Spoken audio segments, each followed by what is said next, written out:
going on, sports fans? Once again, it's K-Stu the GOAT for Vernon Speak Sports.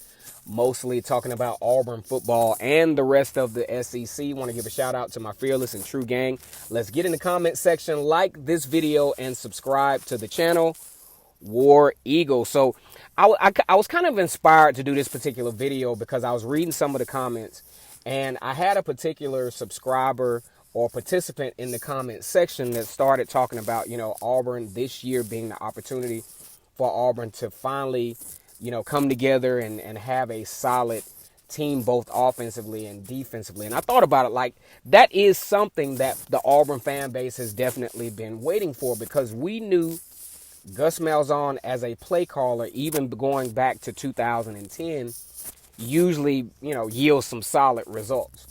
All right, so when I look at this particular question, when will Auburn have that type of balance, and then that can translate to the 10-win season? That seems to be the common theme around the Auburn, fan base and the Auburn, people surrounding the program, that Auburn should win about 10 games this year. I'm 9 solid on Auburn this year. I mean, just looking at all things involved, you got Derrick Brown's return.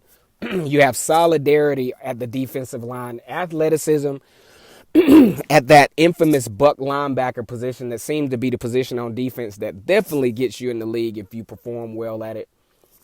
Solid athleticism at the linebacker position, experience and athleticism at the cornerback position. And then you look at the offensive side of the field. I mean, just loaded with talent at the skill position. Offensive line, all seniors coming back, definitely experienced there. And then you got a very, very best case scenario quarterback battle with Malik Willis, Bo Nix, Cord Sandberg, and of course Joey Gatewood. So this kind of took me back to 2016. Auburn started that season, 1-2. I mean, just the outlandishly embarrassing offensive performance against Clemson. Then to sandwich that in with the win against Arkansas State, and then the somewhat no-call, no-show against Texas A&M, losing that game 29-16, to go on a very nice win streak. As a matter of fact, Auburn went into the Georgia game of that year with serious national attention, to where this could be the first team ever since the college football playoff era to actually be a 2-loss team to go into the college football playoffs. And the reason being, only having lost one SEC game at that point on a great winning streak. Now, I'm going to tell you all a little bit of something about this winning streak, which makes this video kind of sort of what I wanted to talk about. During this portion of the season, Auburn epitomized how it will look if Auburn's offense and Auburn's defense are in one accord.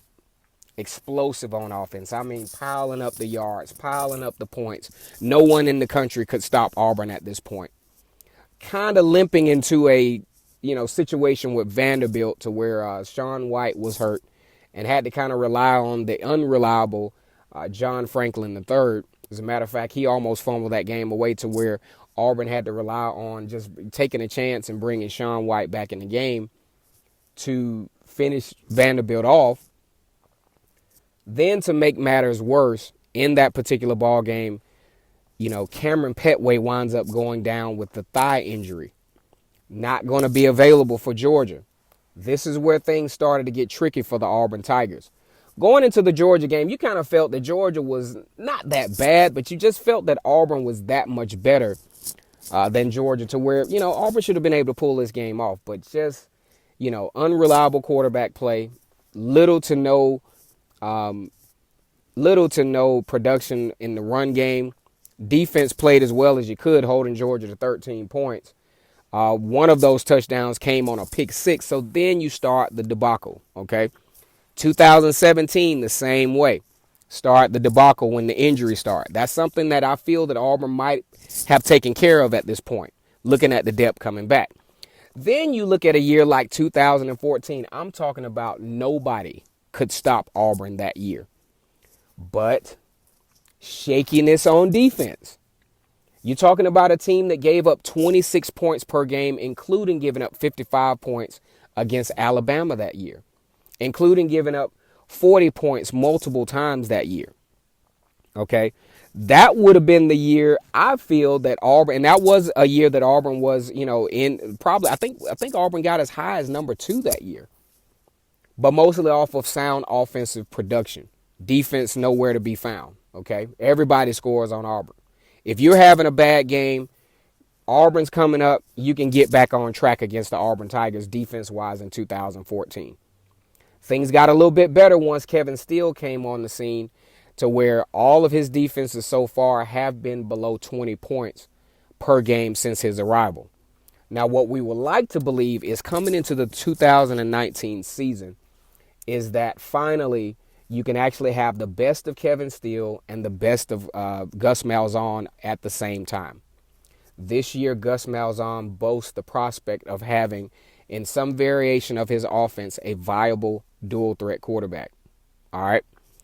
Second, unlike the depth of the past, Auburn actually has about 4 running backs that could either serve as a running back by committee, kind of like what was happening in 2010 and 2013 to some degree when you talk about Trey Mason and that particular running back, Corey Grant, that year even utilizing Ricardo Lewis in somewhat the role that Andrew Schwartz and Eli Stove will play. So you got to think, offense should be solid. I think it's going to be more than solid, but just for conversational purposes and just keeping everything in the road, it should be solid.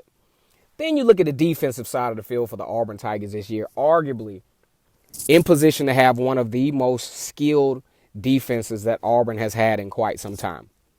You're talking about range athletically from Derek Brown all the way over to Nick Cole to Marlon Davidson.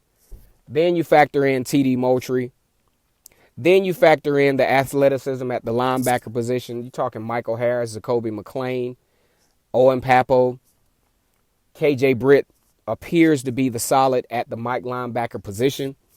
Then you look at the secondary, very experienced. I like the fact that Jeremiah Denson is coming back. Jordan Peters is coming back. Then you got great athletes on the boundary like Christian Tutt. And I think Noah Igbenogany, if he's polished his skills up over the offseason, should be a all-SEC cornerback.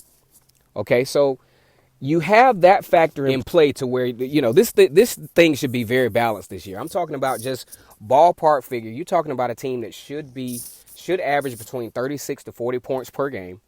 You're talking about a defense that, because of the production on offense now, this could be the best defense in the country, one of the best defenses in the country. If they can perform the way in which they performed last season, the year before, with basically being on the field the whole game, I don't see why this couldn't be a top defense. So 2019, guys, you could see what the Auburn fan base has been waiting on. And that's a both solid offense and defense. And that could lead to why Auburn could possibly make a run. I'm not going to say make a run and win the SEC title, but have a chance down the stretch. Once again, it's K-Stu the GOAT for Vernon Speaks Sports. Like, comment, and subscribe to my channel, War Eagle.